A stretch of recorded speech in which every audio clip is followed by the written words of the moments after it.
now we're going to talk about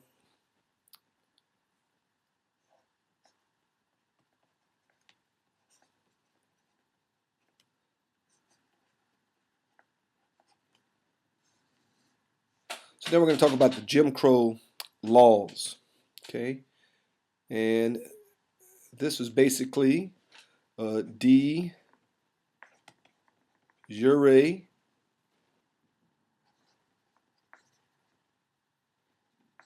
segregation, or by law. So it was. I mean, it seems crazy now, but this was not that long ago. All you have to do is go and talk to your grandparents about this, okay? Or maybe even your parents. So the Bourbon Democrats passed these laws in the South. Now, Jim Crow was the name of a minstrel show character. All right, so that's where they get that word. So basically, Southern states passed laws segregating railroads, railroad cars, I should say. So if you had, white car, black car, you had segregated street cars, for example, in New Orleans. You had segregated hotels, restaurants, and most importantly, schools. Okay, even churches. So this is also known, and I mentioned this in the other lecture, as American apartheid. And like I said, when I talk about this stuff, especially when I have a class and we have discussions about it, I mean, it almost seems kind of surreal, like it didn't really happen, but it did, and it wasn't very long ago. And of course, this is what the civil rights movement was about. The things that we were talking about. First, it was really about the right to vote. Secondly, of course, it was to somehow to rid ourselves, right, of American apartheid, okay, or we call de jure segregation, okay, also known as Jim Crow laws.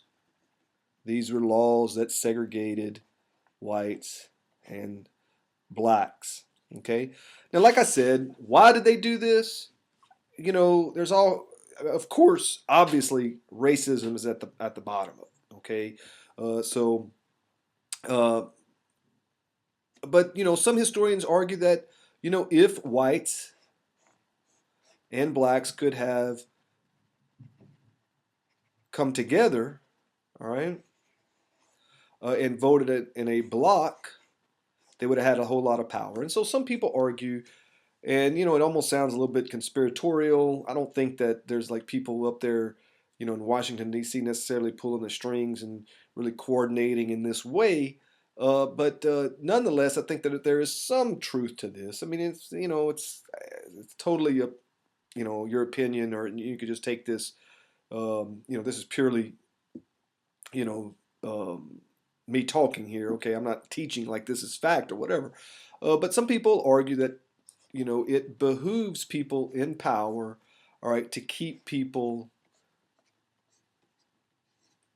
separate, okay, to create um, divisions among people, whether it's Democrats, Republicans, whether it's white, black, whether it's Gentile, Jew, or whatever, religious affiliations, and this is anytime people, if there's just a small amount, a small percentage of people that have too much power, it's never really very good because power always corrupts. But anyway, like I said, I'm not, some historians would argue with this notion of, of how important the Southern Populist Challenge played into de jure segregation. It is interesting, however, that you had right around the time the populists were, becoming somewhat powerful, that you had people that were or had laws that were passed.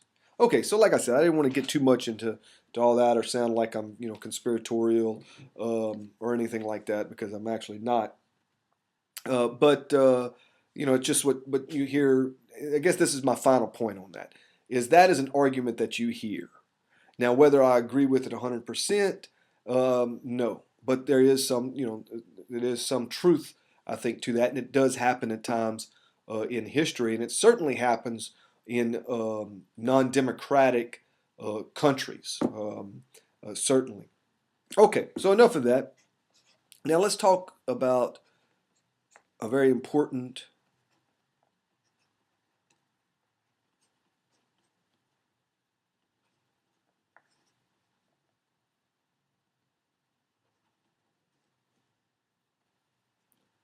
court case. Having trouble with my little pen here. Let's see, 1896. Now this is one of those dates I kind of want you to remember.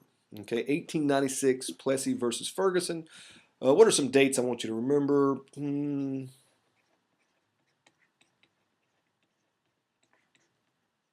Okay, what's significant about this date?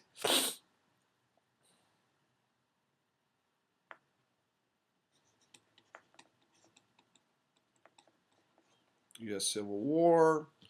Um,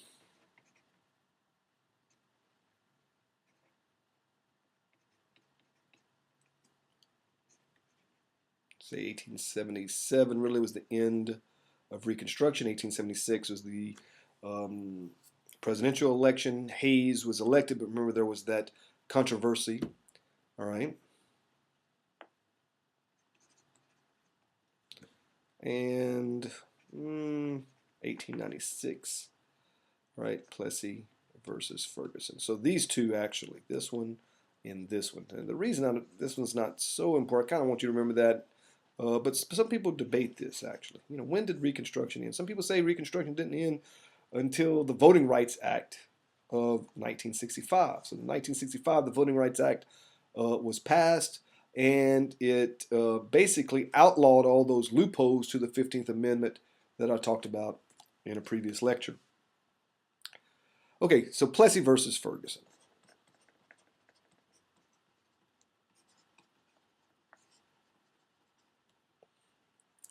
What year was it? 1896. So, who was this guy?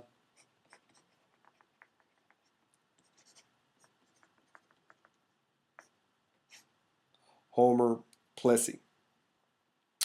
Well, Homer Plessy was actually 1/8 African American. He was descendants of what they called the free people of color, les gens couleur libre, in which these were African Americans or Creoles,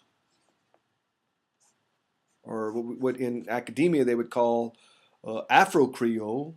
In South Louisiana, we may say Creoles or Black Creoles. And he was, like I said, 1/8 African American. 1/8. Now, the thing to remember is that many people argue, in fact, most people agree, that race is actually just kind of a social construct. In other words, there's really not a lot of basis for the use of race in dividing people. For a long time, people were divided according to language. For a long time, people were divided, all right, according to religion. But in the last, I'd say 500 years, this idea of race really starting with this idea of color denoting race, okay, uh, became prominent in terms of sort of subdividing or dividing and subdividing people. Now, this is just something that's kind of natural. Is that anytime we as human beings, we always want to put things in categories, okay. And so it probably started about 500 years ago when the Portuguese going into Africa They were trying to sail around Africa, all right, to get to the east, okay, to get to Asia. They didn't realize how far South Africa went. And so when this is why it's confusing for some people. Okay, if you're half white, half black, and then somebody asks you to say, well, are you white or are you black? You have a white mother, African American father. What do you say? Okay, so that just shows you right there in that simple example there, all right, how it can be a little bit more complicated. So when they passed these segregation laws, when they passed Jim Crow laws, they had to designate. It's like, well, what if a person's a half black? What about 1/4? All right, 1/6, 1/8.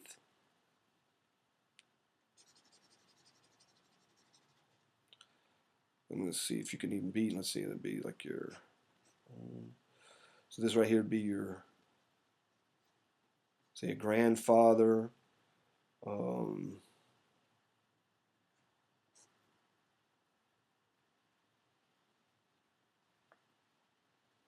I'm trying to figure out if you could be, for example, if it would go up exponentially like that. So I think it would be like one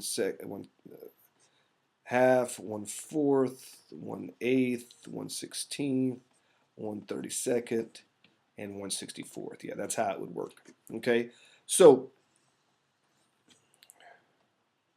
in Louisiana, I mean, this is just kind of craziness here.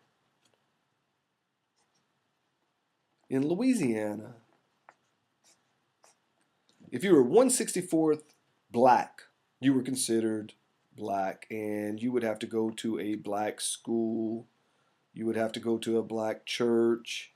You'd have to go to a black hotel. All right. Now, this, I mean, it's just ridiculous. Okay. Now, Homer Plessy was 1/8. All right. African American. He was from New Orleans. And he belonged to a group in New Orleans that wanted to fight against these Jim Crow laws. So, on purpose, all right, he got on a commuter train, okay, that was designated for whites only, and he actually told the conductor that he was 1/8 black, and so he got arrested. Okay, and it went all the way to the Supreme Court, and the Supreme Court ruled, all right, that ruled against Homer Plessy. Okay, and basically said that segregated facilities, as long as they were equal, were constitutional. They were constitutional. So